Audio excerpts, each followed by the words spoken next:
Hi guys, I'm going to show you today how to reset service on a VW Golf, this model.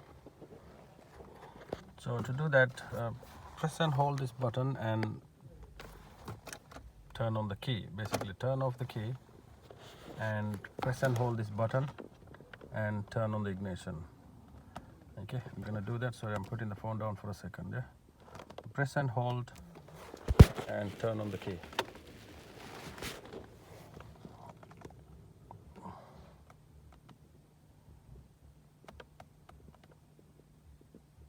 Didn't work, so I'm going to try one more time.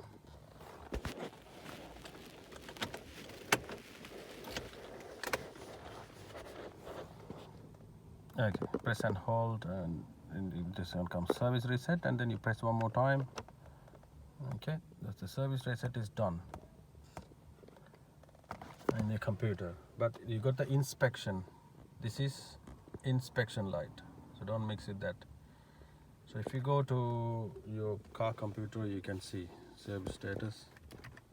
Press car, and then setup. And you go to service, press enter. Yeah, so it's here, it shows oil service resetted just now, but inspection is not resetted, so you need a computer for this. So the message will still come because of this, but the service has already been resetted. You need a computer. I don't think you can do without a computer this bit. Alright, many thanks for watching.